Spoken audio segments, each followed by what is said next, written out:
At the core of the Bhajagovindam, what Adi Shankara is telling us is there are two factors that keep us from realizing the permanent peace and tranquility of truth. And both those factors are self-inflicted: doership and attachment. All of Bhagavad Gita, all slokas, either talk about the futility, fragility, frivolity of doership, or the futility, fragility, frivolity of attachment. And at the face of it, it seems like, what's wrong with these two? I mean, how can I not have doership? Then who am I? And how can I not be attached? Then how can I achieve anything in life? At the face of it, it's innocent.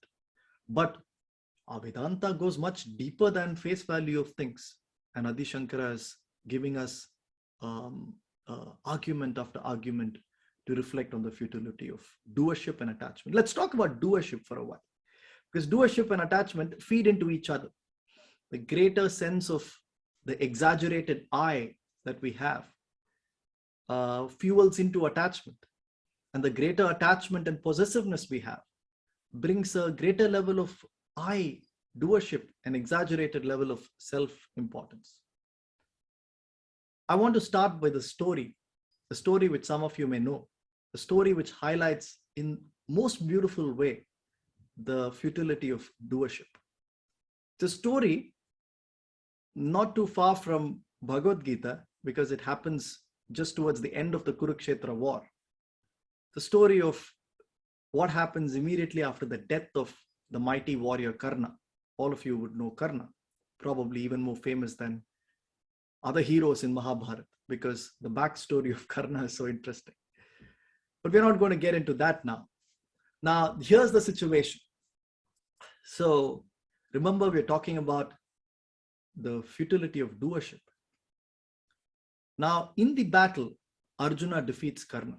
We all know that, right? He arrow after arrow in Karna's chest, and Karna dies.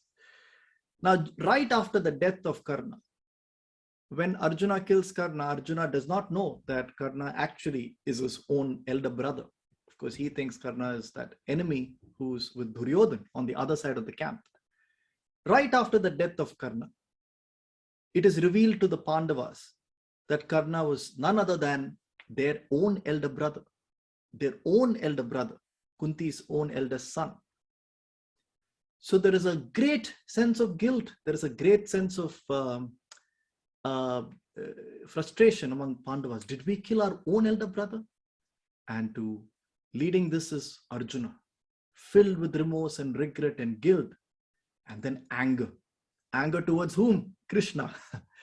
He goes to Krishna and says, you knew this from the beginning, that Karna is my elder brother, yet you were the one who asked me to hit those arrows right into his chest and kill him. I killed Karna with my own hands, and you allowed it to happen. Arjuna laments. Krishna smiles at Arjuna and says, I killed Karna, I killed Karna, I killed Karna. Why are you fanning your own ego? Why are you beating your own chest? Can you kill Karna, Arjuna? He could have killed all 5 of you. Do you think you could have really killed him? You know, Arjuna, Karna was killed 6 times and then handed over to you as a dead snake for you to just put that final arrow in him. Karna was killed 6 times and handed over to you as a dead snake. Set the Pambu, they say in that movie, famous movie, Karna and Tamil. Dead snake. And all you had to do is punch your arrow, and now you're taking the credit of killing Karna, not only taking the credit of I killed, but now you're talking about Papa and Punya and guilt. What delusion are you in? You killed a dead snake. And Arjuna asks, what do you mean he was killed 6 times? I as an archer killed him, right? We saw that I killed Karna. Krishna says, that's the delusion. Let me tell you how Karna died. And I want to see your reaction after this. Krishna says Karna died 6 times. The first time Karna died was because Indra killed him, in a way, killed metaphorically. Indra went to Karna before the war and asked for a charity. Karna was such a charitable person. He said, of course, Indra, ask me what you want. And Indra asked him for his kavacha and kundala, the two things that Karna was born with, which was this armor in the chest and his kundala, his earrings. And with that, nobody can penetrate into Karna's chest. No arrow can penetrate. So Indra sneakily went to Karna, used his virtue as an advantage, and made Karna take his kavacha and kundala, his inborn strength, like Samson's hair or something like that, Achilles' heels. So some people have weak points and strong points. This was Karna's strength. And Indra took it away. And that weakened Karna. That was the first time Karna was killed. The second time Karna was killed was by Parashuram. So Karna was a charioteer's son, which was looked down upon. Of course, he didn't know that he was a Kshatriya because he was sent away in that river by his mother Kunti. He was brought up by a charioteer couple. So, but he is he. So he wanted to learn archery. He was a gifted child filled with radiance. He went to Dronacharya, who was the teacher of all the Pandavas. And Dronacharya said, I cannot teach a charioteer's son. He was thrown away. He was thrown away by every teacher. And finally, he went to Parashuram, the great Parashuram. Parashuram had a huge enmity towards Kshatriyas. So he would teach people who were rejected by these Kshatriya gurus like Dronacharya. And Parashuram asked, who are you? Are you a Brahmin? And Karna lied because nobody was accepting a charioteer's son. He didn't want rejection again just because of his caste of birth. So he said, yes, I'm a Brahmin. And Parashuram trained him, taught him the Brahmastra, the greatest weapon that Arjuna could not even stood against. But one day what happened was Parashuram wanted to take a nap. And Karna said, Master, why don't you lie down on my lap and take a nap? It will be my honor for you to take rest on my lap as the pillow. And Parashuram said, yes. And while Parashuram was sleeping, you might know the story. There was a scorpion that landed on Karna's lap, the other lap. It started biting, stinging Karna. The pain was immense. But Karna had complete love for his teacher that he said, what if I move and Parashuram wakes up from his slumber, from his sleep? So he took the pain of the scorpion sting. And when Parashuram woke up half an hour later, he found blood all over Karna's other lap. And he asked, what happened? He said, a scorpion stung me. And Parashuram raged with anger. You actually tolerated a scorpion sting. You cannot be just a Brahmin. Only a Kshatriya can tolerate such pain because they are battle-ridden. Karna laments and says, sorry, I lied. I'm not a Kshatriya, but I'm also not a Brahmin. I'm a poor charioteer's son. Everybody rejected me. So I wanted to learn from you. And Parashuram, with his anger, his famous anger, said, just like you betrayed me, your memory will betray you. You know Brahmastra, which nobody can defeat you. But when you need it the most, you will forget how to invoke the Brahmastra. So Arjuna, if with the Brahmastra, you would have died. The curse, Parashuram killed Karna the second time, that he will forget his most powerful weapon when he needs the most. The third person who killed Karna was the Brahmin whose cow Karna killed by mistake, thinking he didn't see the cow. And the Brahmin man said, Karna, just like the cow was helpless when it was killed, tied, it couldn't even run away. Your death will be when you're helpless, weaponless, and you can't even defend yourself. And I remembered those curses, Arjuna, and made you shoot the arrow when he was weaponless, helpless. And that Brahmin man killed Karna the third time. Fourth time, your mother killed Karna. Kunti, Arjuna, your own mother. You don't know this outside of your window of observation. So you say, I killed, I killed, I killed. Kunti, just before the battle, went to Karna She knows that Karna is her son. She took a promise from Karna that he will not kill any of his brothers, the other Pandavas. But when she got to know that either Karna or you, only one can survive the battle, she again took a promise from Karna saying he will not use the Nagastra, his very famous weapon, the second time on you. And so he used the Nagastra one time. He didn't use it again, Arjuna, because your mother took that promise from him. She killed him the fourth time. The fifth death, Karna was killed the fifth time by his own charioteer, Shalya, who left him in the middle of the war. The backstory of that is very hurting and very heartbreaking. That day, Karna's charioteer was appointed as the Shalya guy, who was a devious guy because he was originally in the Pandavas camp, who was lured by Duryodhana to get into the Kaurava camp. He didn't have any other charioteer, so Duryodhana orders this guy to ride Karna's chariot. In the middle of the war, he gets up and says, I can't drive you anymore, stranding Karna, nowhere to go. And with what is a warrior without a charioteer to move him around? He killed him already, Arjuna. And the last, sixth, I killed Karna, Arjuna. Krishna, I killed Karna. The first time he used the Nagastra against you, you could not have protected yourself. I reduced the height of our chariot by 6 inches so that the Nagastra goes through the feather in your crown, in your hat, and goes away. And otherwise it would have gone right into your skull. I reduced the height of the chariot and saved you. So Arjuna, 6 people have actually saved you from Karna. Indra, Parashuram, that Brahmin, Kunti, Shalya, and Krishna. We have saved you from Karna. And in the end, when all that was left of Karna was a dead snake lying, his chariot submerged into the earth, which was another curse given to him by Bhuma Devi. You hit a dead snake and now you're saying, I killed. Not only are you saying I killed, you're talking about guilt and remorse and punya and papa and heaven and hell. What kind of doership is? You're speaking lofty words, Arjuna, without knowing a bit of anything about life itself and how Karna died. What a powerful story. What a powerful story. I killed Karna. You didn't kill Karna.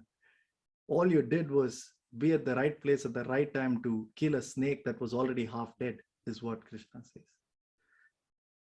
The poison of doership with no data beyond our window of observation of why things happen, what's the backstory, how karma ties up. What was the role of Indra, Parashuram, the Brahmin, Krishna? Arjuna doesn't know. I did. If any of these conditions and more probably did not happen, there was no chance. Karna could have killed 10 times the power of Arjuna, is what Krishna says. Let me pause with the story. If you followed the story, what strikes you? What intrigues you about this?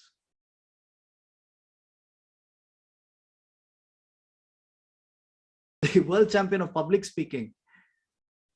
So the question is this: can I enjoy a victory? Of course you can enjoy a victory. Did I not do any hard work? Of course I did hard work. But can I say I won? It was because of me. I'm the best speaker in the world. I don't have the right to say that. Why? Not because of any fake humility. Like Krishna said 6 points to Arjuna, saying Karna was dead 6 times even before you battled him. What is this doership? Let's look at it at this example. 6 other people or incidents have won this for me. And finally, just like Arjuna had to kill a dead snake and say that I killed Karna, all I had to do is just speak some 300 words and I'm saying I won. What won it for me? Like Karna's. And there's an impromptu question here, Sharmini. So let's talk about what won it for me. See, the first thing, I was fortunate to be born in a family where my parents put me in a good school and my English was fluent enough. I live in Europe. So many of my Spanish friends, Italian friends, these friends, that friends, who start learning English after they're 17, 18, struggle to do these world champion speeches just because of language sometimes as an impediment. I was fortunate to study in a school where I learned English, where I have decent diction, and writing a speech just got so easier for me as compared to some people who struggle 4 times as much as I do, but probably don't reach the level I do. So that's got nothing to do about me. It's the grace of my parents who gave me that foundation. They won it for me, therefore, the first reason. Second, my dad found out about this forum of Toastmasters when I was 19, and I had no clue. All I wanted to play cricket. He pushed me into this when I had no reason to get here. If he didn't do that, I wouldn't have even known such a thing exists, and I would have been happily doing something else in life. I wouldn't have even known such a thing exists, and now I win something in it, and I say, I won. The credit goes to people like my dad, who through their grace and their foresight wished the best for their children, their son, and provided me that opportunity. I remember once, my very first meeting in Toastmasters, my second or third meeting, I gave a good speech, my first speech. And in my club, there used to be a habit, Sharmini, that the following week after that meeting, the meeting would start with the secretary reading out the minutes of the meeting of the previous week. So I won the best speaker for my first speech. I was 19 years old in this meeting. And I knew next meeting, the secretary would read out the minutes where it says best speaker was Aditya. And I've never, as a 19-year-old, nobody has ever won things like that. But unfortunately, the day after the meeting that I spoke, I was supposed to go to Delhi to spend a week summer vacation with my aunt and uncle in Delhi. Before all of this, I was doing a solo trip. So my dad had given me an option. People, normal middle-class people, right? But to tempt me, my dad had given an option. Chennai to Delhi, Madras to Delhi is 1.5 days by train, right? I don't know whether any of you have experienced that. You leave this evening, you arrive day after tomorrow morning. So he said, one way, please go by train, but one way, I will buy you a flight ticket. And as a typical teenager, I said, the way to Delhi, get me the flight. Return, I'll come by train. Okay? You want to experience that as early as possible. And so he paid money to get me a flight ticket, the onward way to Delhi. But then after this meeting, I realized the next Toastmaster meeting, they're going to read my name. If I take my return flight, I would arrive only after the next meeting is over. So, but I was guilty to ask my dad for a flight for return also, because he said choose one way is flight, the other way is train, and I'd already made my choice. And my dad heard about this fact that the next meeting is going to be, some secretary is going to for 1 second tell Aditya's name as a winner of previous meeting. And I didn't ask him anything. And when I was in Delhi, he called me and said, I booked a flight for your return as well, so that you come back on Saturday night. On Sunday morning, you can go to your Toastmaster meeting and they will say, Aditya won the speech, and I know it means a lot to you. I was so touched, because at that time, I wasn't loyal or not loyal to Toastmasters. I wouldn't have even probably gone back too many times. And so I went back by flight on Saturday. Sunday morning, I went to the Toastmaster meeting. Nothing, I just sat. For 1 second, the secretary came and said, Aditya. For that secretary, it was just another word. But for me, it was the sacrifice of a father who had spent 5,000 more rupees for a flight ticket. It was the grace of parents. It was the happiness, the beam. It meant so many things. So without standing on the shoulder of such grace, how could I have 10 years later gone and won a world championship title? That's the humility there it comes. It's not a humility, it's not a virtue. How else can you be but be humble? So the second person who won me the world champion were people, graceful people like this. The third is the hundreds of mentors and well-wishers who polished my speech, who gave me ideas of jokes, who tried to make me a better speaker. At each level, my speech was better. So finally, I shoot a dead snake and say, I did it. That's humility. Finally, even at the day of the contest, it's very difficult to be speaker number 1 and speaker number 2 out of 10 and win a contest. We all know that if you're Toastmasters. If you get first slot, normally you're forgotten by the time everybody finishes. And there is a analytics somebody did which says slots 6, 7, and 8 are slots which win the contest most number of times historically. When I picked the slot, my slot was 8. Nothing to do with me. Gives you that push. Another reason my speech was sticky after the contest was over. Finally, because I said I'll give 6, I can give more. The winning a competition is not like tennis, where there is a clear winner between the two. It depends who is the best among the 8, 10 speakers that day. It has got to do nothing with me that there was no other better speakers than me on that day.